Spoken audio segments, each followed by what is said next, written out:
very warm welcome to Thorough Newspaper Analysis, which is presented to you by Lawsico. Today, we'll discuss important articles from the newspaper of 27 March 2021. We have one important article for the day that is titled as Five Aspects on Which Supreme Court Overruled Verdict of Company Law Tribunal. We have one item in the news in flash. So, if you are preparing for CLAT or other law entrance examinations, then you can definitely go through our Project Maverick. You can enroll in it with a very nominal fee of 100 rupees, and also you can download free study materials from here. You can get the link to this course in the descriptive section of this video. Moving ahead, we have MCQ question for the day.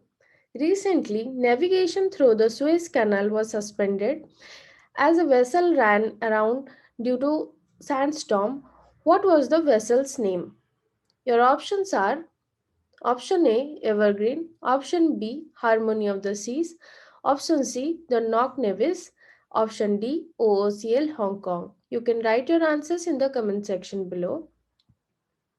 The descriptive question for the day is explain the key aspects of Supreme Court's ruling 2021 on the Tata versus Mistry case. You can write your answers in 250 to 300 words below. Moving ahead, we have the article of the day that is regarding the Tata versus Mistry case and the Supreme Court judgment on it. So, why it is in news? Recently, the Supreme Court has overruled the verdict of National Company Law Appellate Tribunal NCLAT, which reinstated Cyprus Palonzi Mistry as executive chairman of Tata Sons. Now, let's have a look at the timeline of these events. On October 24, 2016, Cyrus Mistry was ousted from the post of chairmanship of the Tata Sons Group and Ratan Tata named as interim chairman. On December 19, 2016, Mistry resigns from all forms of Tata Group. On December 20, 2016, two Mistry family-backed investment firms, that is Cyrus Investments and Sterling Investment Corporation, moved to NCLT Mumbai alleging operation. On April 17, 2017, NCLT Mumbai rejects a plea by the two investment firms that sought a waiver in the 10% ownership criteria. Again, on February 20, 2017, N. Chandrasekharan, former CEO of the Tata Consultancy Services, took over chairmanship of Tata Sons. On February 6, 2017, Mistry removed from the post as a director of Tata Sons, and on July 9, 2018, NCLT dismisses Cyrus Mistry's plea, challenging his removal as a chairman of Tata Sons. Again in 2018, August 3rd, Mistry approached the National Company Appellate Law Tribunal regarding this, and NCLAT reversed its order after complete hearing of the matter, and thereafter in 2019 to December 18, Cyrus Mistry was restored as the executive chairman of Tata Sons Group. However, NCLAT suspended implementation of its order for 4 weeks so that the Tatas can file an appeal. So, we have to look at the 5 aspects of ruling given by the Supreme Court, which has overruled the verdict given by the National Company Law Appellate Tribunal here. Here, the first aspect is whether NCLT has a right in forming an opinion that the affair of the Tata Group, including the Tata Sons, were conducting their conducting in an oppressive and a prejudicial manner. Here, the Supreme Court held that mere removal of a person from the post cannot be termed as oppressive or prejudicial. And secondly, the second aspect is relating to NCLAT granting relief that the Mistry Group had not specifically asked for in the first place. That is, reinstating Mistry as the executive chairman and In this case, the Supreme Court said it is not right that the NCLAT has directed reinstatement, that too for a director of a company after the expiry of the term of his office. So Mistry did not ask for such relief. However, NCLAT has asked for reinstatement of Mistry to the post of executive chairmanship, and this is not right in the place of NCLAT. Thirdly, the third aspect, the Supreme Court has ruled regarding the Article 75 of the Articles of Association. Article 75 gives the Tata Sons the exclusive power to purchase the shares of any shareholder at a fair market price. And the Supreme Court stated that in an original company petition filed by the Mistry Group, there was no challenge regarding Article 75. However, the NCLAT has restricted the Tata Sons from using its power under Article 75, and it is not right because it has not been asked by the Mistry Group in the first place, and there was no prayer challenging the use of it. So, the fourth thing that has been decided by the Supreme Court is that Mistry could not have claimed wrongdoing when he himself sought Ratan Tata's guidance while being appointed.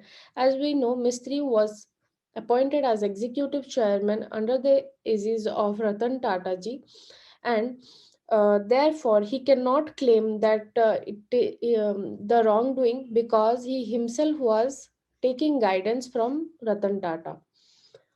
Also, it said that someone who has gained entry through the very same door cannot condemn it when asked to exit because he was under the guidance of the same person.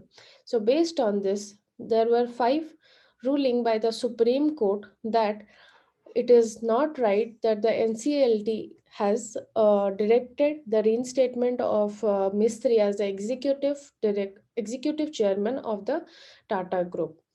Also, there have been previous instances where the Supreme Court has overruled the NCLT order, the 2019 SR Still case, in which NCLT and NCLAT and the Supreme Court differed in their interpretation of the Insolvency Code regarding the power of committee of creditor. Secondly, regarding the insolvency of the rev scans, in this case, Supreme Court overruled the NCLAT's decision where it provided one of the financial creditor option to dissent against the approved resolution plan. So moving ahead, we have two items in the news and flash section. The first is Supreme Court refuses to stay on electoral bonds. As we know, there has been a petition in 2018 regarding the electoral bonds, and to put a stay on it during the election times, as we have election in many states right now. And based on it, the Supreme Court has refused to put a stay on the electoral bond. Supreme Court has refused to stay the sale of electoral bonds, and CGI A. Bobde has said that the scheme began in 2018 and continued in 2019 and 20 without any impediments, and the court has no reason to stall the sale of the bonds now. There have been very harsh allegations regarding the electoral bonds. Some of them are like anonymity of buyers. Regarding it, the Supreme Court has stated that the scheme has provided anonymity, but it ensures that everything happens only through the banking channels. Secondly, it is alleged that the corporate houses can finance political parties. Regarding it, the Supreme Court has stated anyone buying bonds will have to fulfill the KYC norms, and the money cannot be uh, money will be reflected in the expense sheet of the company. So that is basically some kind of accounting, and the KYC has been norm has been fulfilled regarding the corporate house funding also. Thirdly, it is alleged that foreign corporate houses can buy bonds and influence electoral politics by influshing their capital into the Indian elections. However, regarding this, the Supreme Court has stated that the bonds can only be purchased only by a person who is a citizen of India or incorporated or established in India. Therefore, it cannot be said that foreign money can influence the election in India. And lastly, it is alleged that bond bought with white money can be repurchased with black money. Regarding this, the Supreme Court has said that the bonds are non-tradable. Therefore, this allegation is quashed, and therefore it says that it some way takes away the anonymity in the election funding, because people uh, can only give money to the elections through the proper banking channel. The second news and flash item we have is regarding National Judicial Data Grid, NJDG. As per the recent data of NJDG, pendency of the cases states that the district courts and the pendency in them has rose by 18.2% from 31st December 2019 to 31st December 2020. This is has been more increasing because of the uh, pandemic situation, and there has been lag in the implementation of online portals to adjudicate the cases. Also, there has been 25 high courts which has seen a rise of 20.4% of cases in 2019 to 2020 financial year. In Supreme Court, there has been rise of 10.35% of the cases. That is, there were 60,000 and on 1st March 2020, which has risen to 66,727 on 1st March 2021, which has been the highest since 2013. So this was all for today. Thank you.